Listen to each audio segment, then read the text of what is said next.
প্রধানমন্ত্রী এই মুহূর্তে চীন সফরে আছেন। তিনি মন্ত্রী প্রতিমন্ত্রী মিলে ৮ জন নিয়ে গেছেন। সব মিলে তার টিমের সংখ্যা ২৮ জন।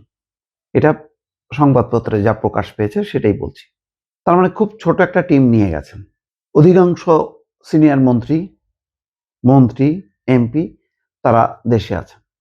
এখন তাদের কাজ কি? সংসদ অধিবেশন তো চলছে। সংসদে এখন সরকারি আসন শূন্য।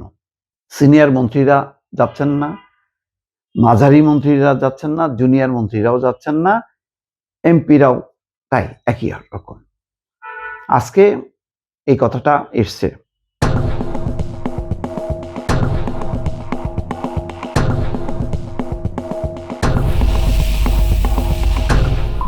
কালকেই দেখলাম, গতকাল থেকেই সংসদের একেবারে হতশ্রী অবস্থা। স্পিকার বলছেন যে মাননীয় অর্থমন্ত্রী আছেন, এটাই শুকর আলহামদুলিল্লাহ। অর্থাৎ তিনি যে আছেন, এছাড়া আর কেউ তেমন নেই। আজকে আবার একই প্রশ্ন বিষয়ে আসার পর স্পিকার বলছেন কোনো রাষ্ট্রীয় কাজ সংসদ অধিবেশনের চেয়ে গুরুত্বপূর্ণ নয়। চিফ হুইপ যে মন্ত্রীরা ব্যস্ত তাদের কাজে, তখন স্পিকার এই জবাব দিয়েছেন। এবং বিরোধী দলের যে নেতা শফিকুর রহমান, তিনি এই অধিকাংশ মন্ত্রীর অনুপস্থিতি নিয়ে প্রশ্ন তুলছেন। বলছেন যে সংসদকে প্রাণবন্ত রাখতে শুরু থেকে স্পিকার আহ্বান জানিয়েছেন, কিন্তু অনেক সময় দেখা যায় যে মন্ত্রণালয় নিয়ে আলোচনা হচ্ছে সেই মন্ত্রণালয়ের কোনো প্রতিনিধি সংসদ কক্ষে উপস্থিত থাকেন না। এটা সংসদের মেজাজের সঙ্গে যায় কিনা স্পিকার সিদ্ধান্ত দেবেন। তিনি বলেন জ্যেষ্ঠ নেতাদের অনুপস্থিতি তাদের আহত করে। বিরোধী দলের নেতা বলছেন মাঝে মধ্যে দেখা যায় সংসদ কক্ষে কোনো জায়গায় ৪-৫ জন মিলে কথা বলছেন, মানে আড্ডা দিচ্ছেন। সোমবারও মন্ত্রীদের অনুপস্থিতি নিয়ে প্রশ্ন তুলেছিলেন বিরোধী দল। বিষয়টি উল্লেখ করে স্পিকার হাফিজ বলছিলেন, তখন চিফ হুইপ জানিয়েছেন মন্ত্রীরা বিভিন্ন কাজে ব্যস্ত থাকেন। চিফ হুইপের উদ্দেশ্যে স্পিকার বলছেন যে আপনি মাননীয় মন্ত্রীদের বলবেন তারা যেন সংসদে যথাসময়ে আসেন। সংসদ সদস্যের যেসব বক্তব্য তাদের মন্ত্রণালয় সম্পর্কিত কথা তারা বলেন, সেগুলোর ব্যাপারে তারা অন্তত শুনবেন, যদি সম্ভব হয় তার প্রতিকার করার চেষ্টা করবেন। বিরোধী দলের নেতার প্রেক্ষিতে স্পিকার বলেন তিনিও মাঝে মধ্যে সংসদ কক্ষে ছোট ছোট গ্রুপে কথাবার্তা চলতে দেখেন।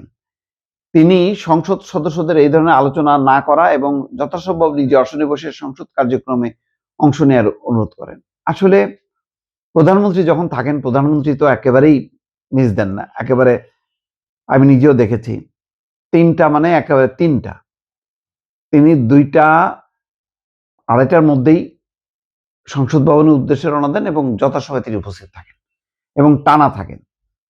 এখন প্রধানমন্ত্রী আছেন বলে তখন সব এমপিরা হাজির হন। তিনি গিয়েছিলেন কয়েকদিন আগে সিলেটে, সেখানে নিশ্চয়ই দেখেছেন যে সেখানে এমপিরা হাজির। বলছেন যে এখানে আপনার কাজ কি? সংসদ অধিবেশন চলছে না? বলছে চলছে। সেখানে যান। তাড়াতাড়ি তারা সেখানে গেছে।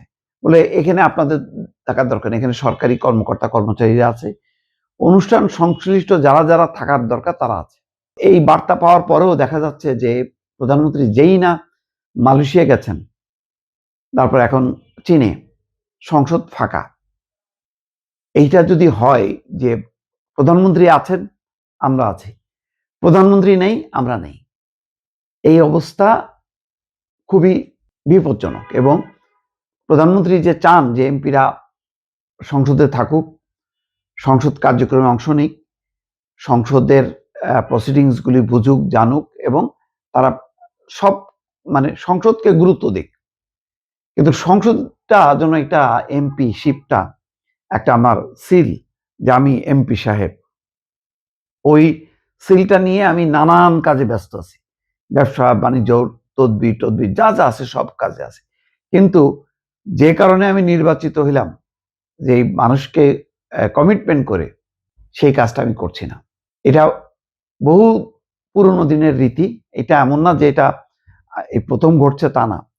কিন্তু একই রীতি হবে কেন? পরিবর্তনটা কোথায় তাহলে? প্রধানমন্ত্রী কি যাবার আগে এমপিদেরকে কি কোনো নির্দেশনা দিয়ে যাননি? কাউকে কি দায়িত্ব দেননি? তিনি কি দূর থেকে দেখছেন না যে তার অনুপস্থিতিতে সংসদটা কেমন চলছে? তাহলে সংসদই যে সকল কর্মকাণ্ডের মূল কেন্দ্রবিন্দু, সেটা হইল না তো। নিশ্চয়ই আমার এই বক্তব্য এবং স্পিকারের উদ্বেগ উৎকণ্ঠা প্রধানমন্ত্রীর কানে যাবেন। যারা এমপি মন্ত্রী তারাও নিশ্চয়ই বিষয়টা বোঝার চেষ্টা করবেন যে প্রধানমন্ত্রী না থাকলে আমিও থাকবো না সংসদে, প্রধানমন্ত্রী দেখানোর জন্য আমি সংসদে হাজির হব, এই প্রবণতা কোনোভাবেই সংসদকে শক্তিশালী করে না। সংসদ একটা উপরক্ষ হয়ে যাচ্ছে দিন দিন। এটা ব্যাপারে সবারই সতর্ক থাকা উচিত। আজকে বিরোধী দলের হয়তো কোনো কাজ নেই, সুতরাং তারা আসছেন, এমন না যে ওনারাও সরকারি দলে থাকলে এই চেহারা হইতো না, হয়তো এটাই হইতো। এখন বিরোধী দল থাকাতে তাদের তো এটাই একমাত্র। আর যারা সরকারি এমপি মন্ত্রী তাদের তো এখন কাজের শেষ নাই। তো মাঝখান দিয়ে কি হচ্ছে, সংসদ উপেক্ষিত হচ্ছে, যেটা খুবই দুর্ভাগ্যজনক।